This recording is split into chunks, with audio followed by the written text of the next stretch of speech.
The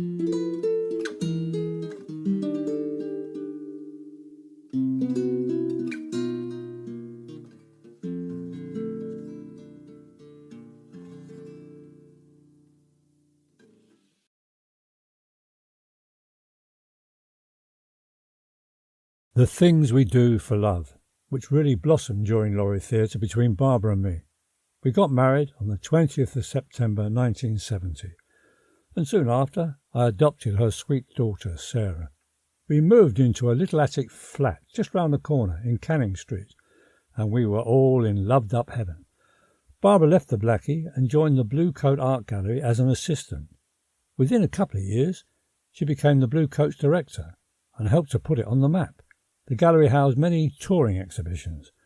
Other exhibitions were mounted and created by Barbara, and many of the northern artists she helped in their early careers are now very well thought of in the art world. I helped at the gallery with the mounting of exhibitions and during the private views. The 4 years Barbara worked there introduced me to the art world, which has inspired and enriched me throughout my life. Toxteth, Liverpool 8 where we lived, is a vibrant area of Liverpool, with large Georgian houses split mainly into flats, where peripatetic actors, musicians, painters and writers stay to work in the theatres, art galleries and the clubs. Some arrive to linger for a while in search of inspiration, left behind perhaps by the Paul's most famous sons, the Fab Four. Some folks have stayed much longer than they first intended, and it is now their home. Back in the day, Liverpool was a busy dockside with ships bringing goods from all over the world, which is apparent in the mix of races who have settled there. Toxteth was at that time the red light district, and everyday residents who get up and go to work to support their families shared the area with prostitutes, dealers, gangsters, and those that earned their crusts on the seedier side of the street. Living in Toxteth, you learn to respect, not get involved, and in some cases stay well clear of those who live a different lifestyle to your own. But it is a vibrant and very alive city, and I loved it. The first 5 years out of drama school, I spent mostly working in the repertory theatres in the Midlands and the north of England. Lincoln Theatre for a few plays, the Crucible in Sheffield, the Bolton Octagon for most of 1969-1970. I joined the Library Theatre in Manchester for a season. All easy commute from my home in Liverpool. The Library Theatre itself is cocooned inside the main library building in the centre of Manchester, hence its name. Although not a conventional playhouse, it's more like a large lecture hall really. Many well-known actors started out there. As in most of the reps, the season consisted of plays on the school syllabus. This ensured a good box office and kept the civic fathers happy who endorsed the Arts Council subsidy in those halcyon days. That season, one of the classics was Shakespeare's Macbeth, in which I gave a very gruesome Seaton, the king's henchman and servant. I was in a collection of Henry Living plays, his short sketches really. I played the title role in George Bernard Shaw's The Showing Up of Blanco Posnet, a one-act play set in the Wild West courtroom. Oh, what fun we all had playing cowboys, and performing the ever-popular old-time musical. Now, for all the wrong reasons, the one show that really sticks in my mind is the Christmas show, Pinocchio the Wooden Puppet. I was playing 2 parts, the clown in the first half, the cat in the second, then back playing the clown in the third act. As clown I wore full clown makeup, white face with red dots on my nose and cheeks. My costume was a satin Pierrot suit with large blue pom-poms down the front. I had to take all that off and change into cat, dressed in a tramp-like costume with full pussy makeup. Then I'd have to take the entire cat paraphernalia off and get back into the clown gear and makeup for the third act. We were playing 3 performances a day, a 10 a.m. morning show, a 2 p.m. matinee, and the evening show at 7 p.m. This gruelling programme was common in those days in the reps, because during the Xmas season the theatres made a killing at the box office, and we actors could double our wages. The 10 a.m. Boxing Day show can be a bit daunting, with most of the cast nursing hangovers, indigestion and general tiredness. But halfway through, you can become energised by the kids' excitement, which can have such an exhilarating effect, purging all post-Xmas blues away and taking you through to the last curtain call. By the third run of the day, you are understandably shagged out and ready for a beer, a sandwich and bed. Our Pinocchio, Ian, was a Scot by birth, and true to his breed, he had a mashing Hogmanay night. On New Year's Day, just before the 10 a.m. show, I saw him desperately trying to get back in touch with reality and what lay ahead. Ian was frantically marching up and down his dressing room, eyes looking like poached eggs and flesh the colour of cold rice pudding. We had to have a bucket ready on each wing for him to chuck up in, because he was rarely off the stage, with no time to nip to the bog. Somehow, Ian made it through to the end of the day. But that early 10 a.m. performance was touch and go. It really was like working with a real puppet, if you get my drift. We were coming to the end of the run, and tempers were getting a bit frayed, when I had a moment of old East End angst. As Cat, I and Dastardly Fox played the villains, trying to kidnap Pinocchio. At one point during the show, Fox and I had to get among the kids in the audience and ask them if they'd seen our prey.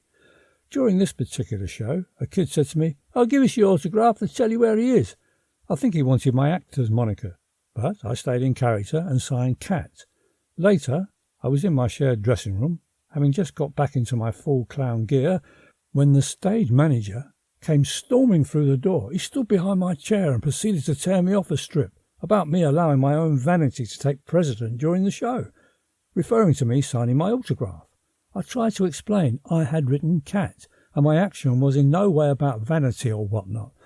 No, the twit wouldn't have it, and continued to berate me in front of my fellow actors. He left, slamming the door hard on his exit.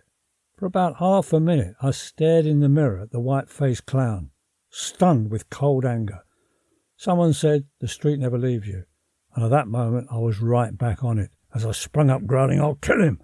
I heard an old actor shout, "No, you won't!" But it was too late. I was out the door, rushing around the wings to the back of the set, over to the other side of the stage.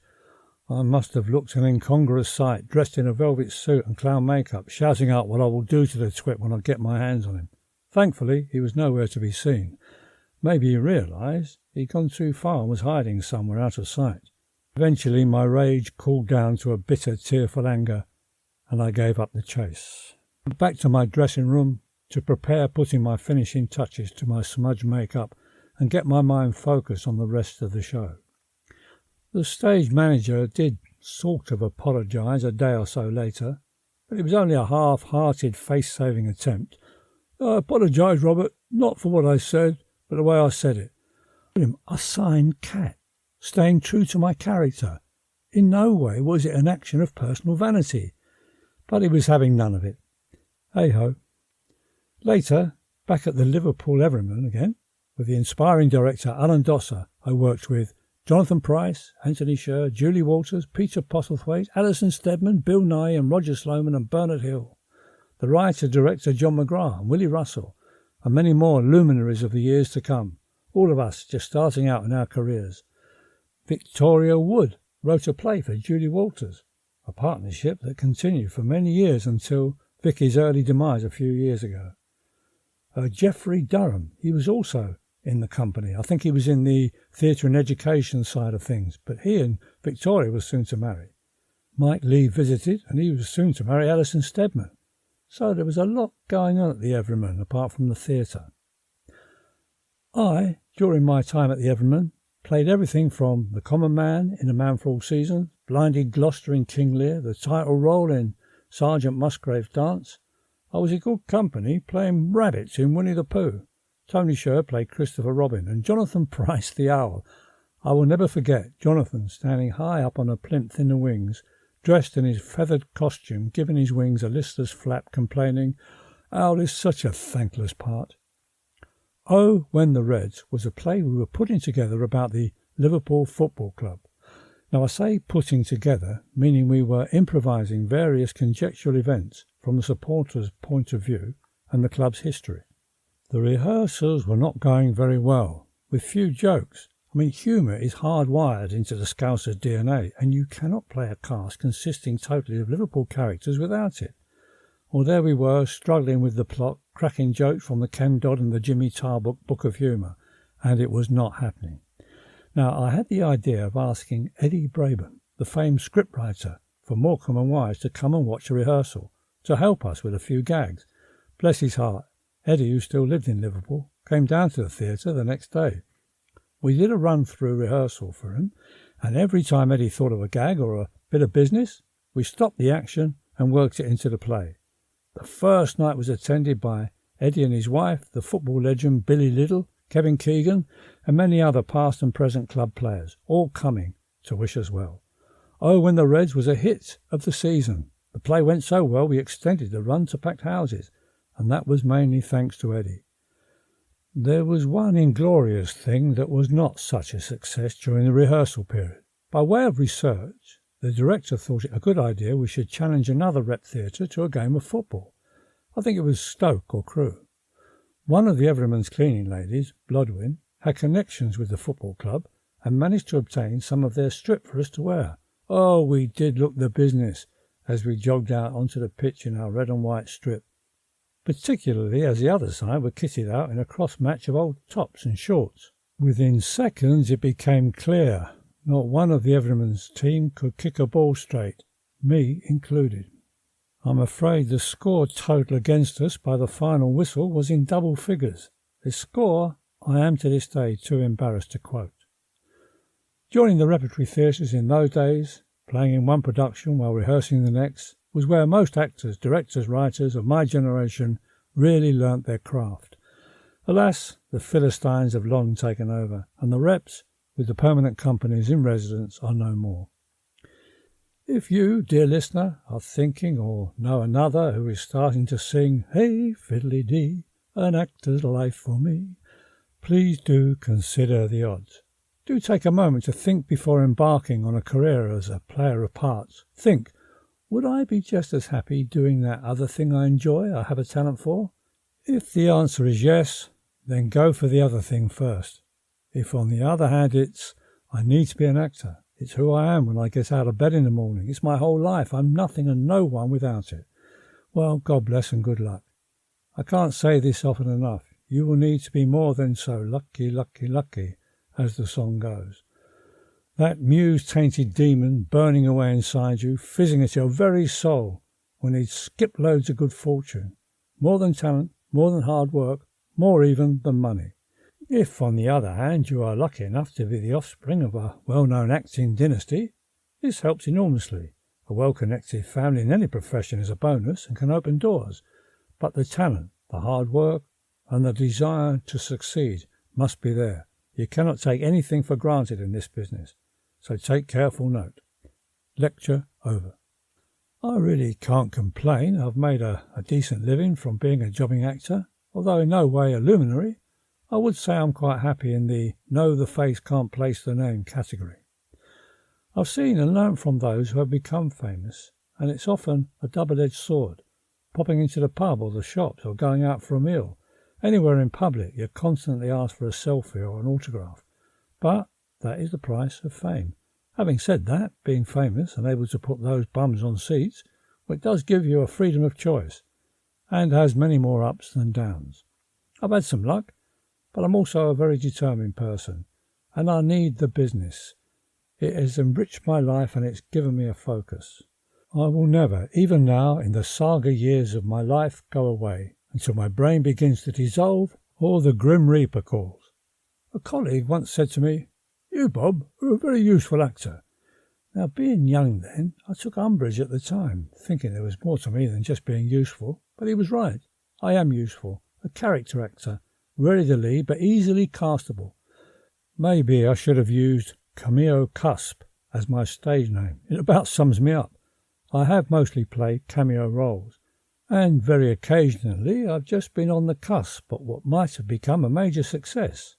Lift me up, nearer the top of the biz.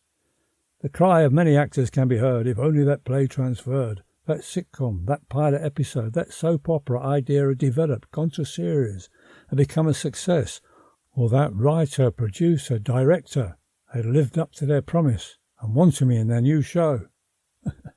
But enough already.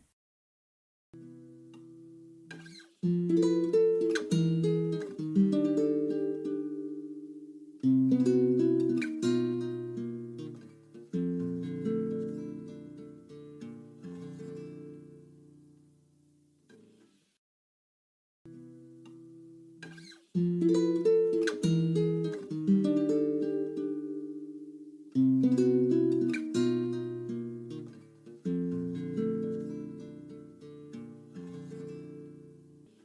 late in my profession is a sin, and if it happens more than once, it can become a sacking offence. Your lateness can hold up production from moving forward, affect the budget, and tag you as being unreliable. In many other professions, someone can carry on your work and keep things going or on hold until you arrive, but not acting.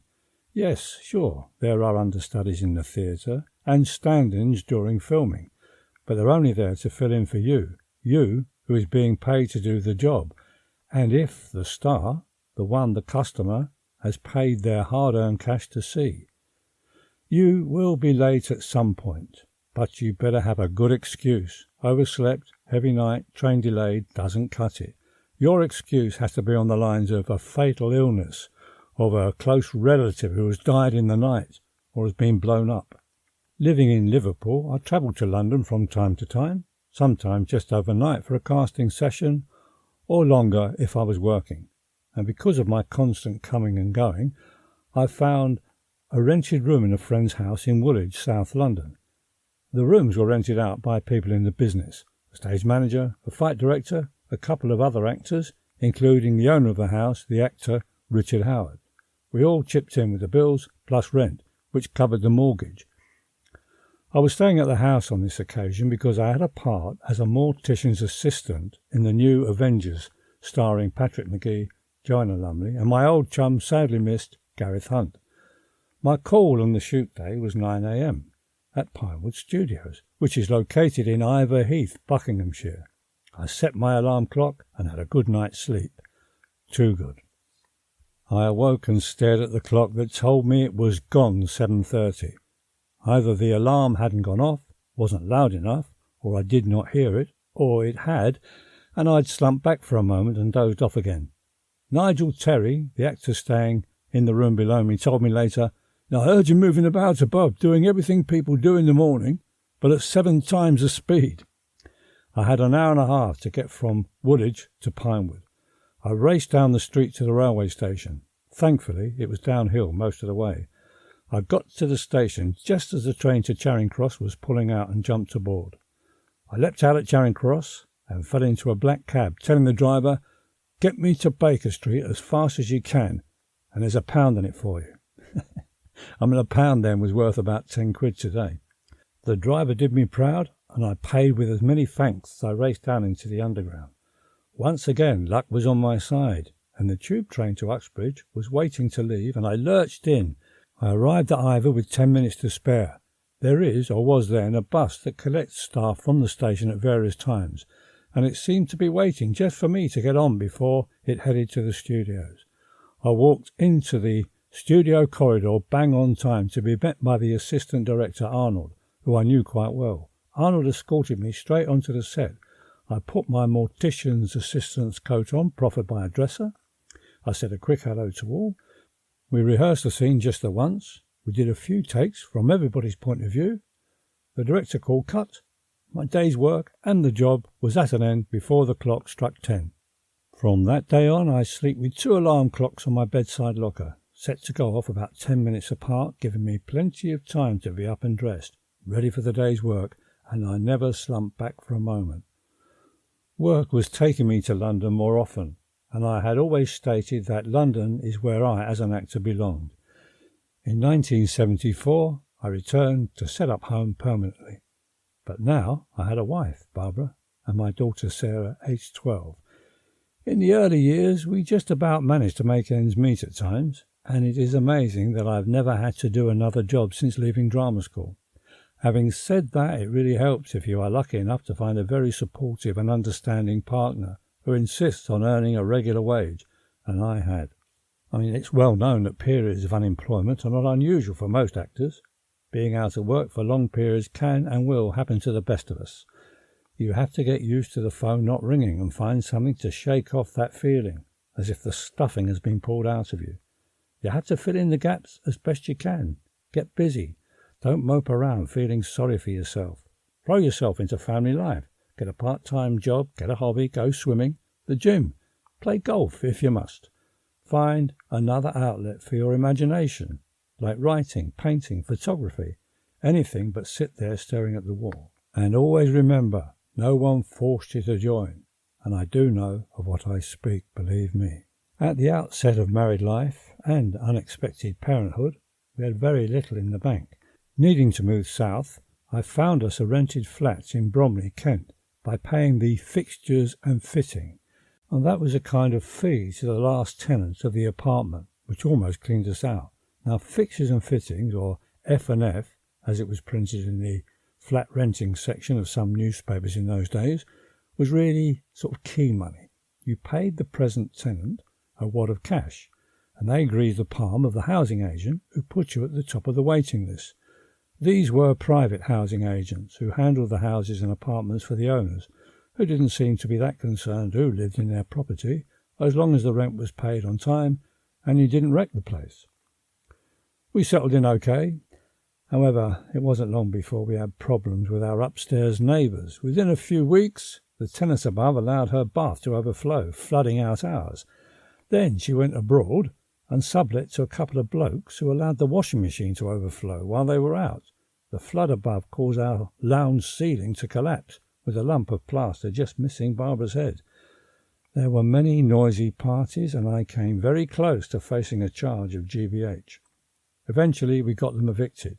In all, it was a very unpleasant 3 years that put a strain on our relationship, but our love and having a daughter to consider kept us grounded. Money being tight, I had to, for the first and only time in my life, go along to the Social Security for a handout to see us over the Xmas holiday and a bit beyond. I felt humiliated and ashamed as I waited for my turn to go into the screened-off space to be interviewed. The lady, who took my details and submitted my claim for financial assistance, was very understanding and said, "Now don't worry, I'm sure things will pick up soon." Within a few days, we received a cheque from the social services for £90. Oh, we were very surprised because those days 90 quid was a decent amount. A week or so later, another cheque arrived for the same amount. Now, after the Xmas holidays, I was cast in a TV play and shooting a commercial. I informed the Social Security Department that I no longer needed their assistance. But a week or so later, I received another 90 quid. I phoned them once more. "I'm working now," I said. "I'll send the money back." And the guy said, No, don't do that. I'll have a word with my superior. Phone me back tomorrow about this time and I'll let you know what's to be done. Well, I phoned the next day and the guy said, without any explanation or preamble, "Mr. Putt, the best thing to do is just cash the cheque." And I did.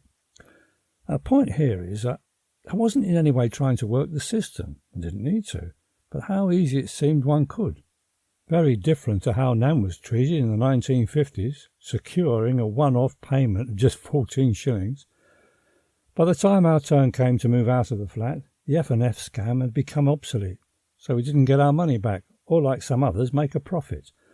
On retrospect, the F&F was a bit of a scam, I suppose, but at the time it seemed the only way we could afford to move to London. The rent was low, just £11 a week, including rates. The 1970s, 80s was the heyday for actors who did TV commercials. Every jobbing actor, director and filmmaker was jumping on the bandwagon. You could go up for a commercial casting session every day. I remember one day I attended 4 castings. The commercial were usually shot in a day, and once shown on TV, you waited for the repeat fees to tumble in. And they did. Doing TV ads supplemented my income between proper acting jobs. Barbara now worked as an art archivist for the British Council, and her salary paid for our general cost of living. My work on TV and films and the commercials not only boosted our coffers. During the ads, I also learnt a lot about playing in front of the camera. What helped back then, too, you had to be a member of Equity to play a role in theatre, film and TV commercials. If you were a sports person or a celebrity in any other sphere, you could appear on screen, but you were only allowed to play yourself, the person you were known for. But then Margaret Thatcher outlawed the trade union closed shop across the board and everything changed. And now anyone can do the ads, plays or films even, and put actor on their passport. You've seen the credits: Pearl Button, ex-model, singer, actor, writer, politician, football, comedian. who has actually become too old or outdated to carry on with their day job, decides they'll have a go at doing a bit of acting. Most of them, yes, are just one-act wonders, it's true, but they are still poaching our jobs, all thanks to Maggie milk-robbing, mind-wrecking, community-charging Thatcher. Am I bitter? No. I'm fucking furious. To be honest, I've worked with those who have come over to our side from other professions, so I really can't grouse too much about it. It's the way things are today, and there's no going back. By this time, my nan was 82, but she still lived in Poplar, but moved into a more manageable ground floor flat on the council estate. I would pop over to see her from time to time from Kent as much as I could. One day I got a call informing me that Nan had had a stroke and been taken to St Andrew's Hospital in Bow. When I arrived at the hospital ward, Nan thankfully recognised me as her grandson, but was very confused about her location. She seemed to think she had moved home and the other patients were living with her. Apparently she'd been walking around the ward rifling through all the patients' bedside lockers saying, "I pay the rent here." Eventually Nan calmed down and was thought well enough to return home. But it wasn't long before she came very confused again. She would often ask me, "Where's Robert?" "It's me, Nan." "You're the actor, Robert?" "Yes, but where's little Robbie?" "I'm him too." And she'd shake her head in confusion. One day I arrived and she seemed very agitated, opening the cupboard door and calling up for her sister to come down for a tea. Another time, Nan was found by someone who knew her wandering about the streets in a confused state, searching for her mother. She had the clock and a jam sandwich in her handbag. I suppose it was important to her to know the time and have something to eat. Out of loneliness, she would invite the local kids into her flat to play, and money would go missing. I tried enlisting the help of the local social workers, but they were as much use as a chocolate fireguard, telling me, well, she's not coming to any harm. Nan began to stockpile and hide away her uneaten meals on wheels, having lost her appetite, which was unusual because Nan always enjoyed her food. She began to stay in bed most of the day or sit around in her dressing gown. It wasn't long before she was back in hospital, and within a few weeks had passed away. I was in a dreadful state. My beloved Nan, my rock, the omniscient presence in my life, the centre of my childhood days, was no more. In a daze, I arranged the funeral with the local cooperative firm in Poplar, hardly able to form a joined-up sentence.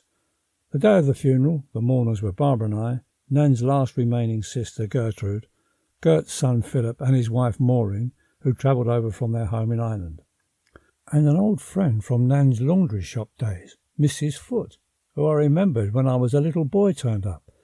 Mrs. Foote was a big woman with a very large chin and a slightly crooked mouth, but with a heart of gold. She was a true Cockney, with no bullshit, who always told you to your face exactly what she thought about you or any situation. Nan had 2 brothers and 2 sisters, my great aunts and uncles, who apart from Gert had predeceased her. Nan's eldest brother, Philip, had been a captain in the army during the war, having worked his way up from the ranks, which I believe was fairly unusual in those days. I met Uncle Philip a couple of times as a little boy at his house in Aldershot. I remember him being a big, imposing man in dark suits, who always wore a black silk mask covering one side of his face, Phantom of the Opera-like. In the war, he'd served in the desert somewhere. The only snaps I have are of him wearing army shorts and sleeveless shirts standing on a desert plain. Philip had what was referred to then as a good war and returned home unscathed. I was told his face was burnt when he fell into the smouldering compost heap at the bottom of the garden. Maybe he was pissed or passed out. Who knows?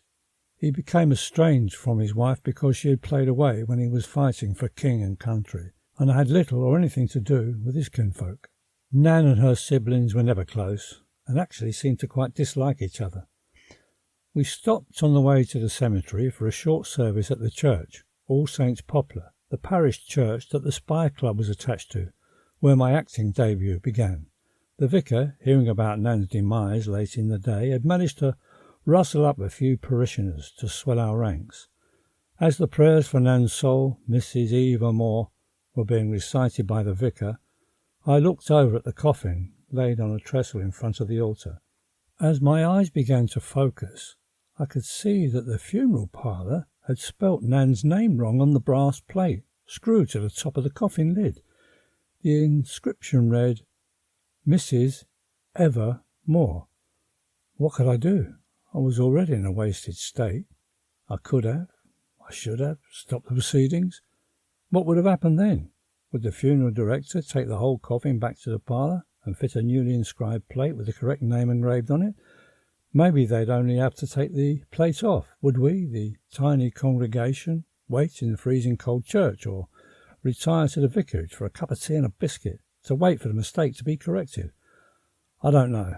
I don't think there's a set precedent or procedure for that kind of mishap. All I could do was let things take their course, and we laid my beloved Nan to rest as and for evermore.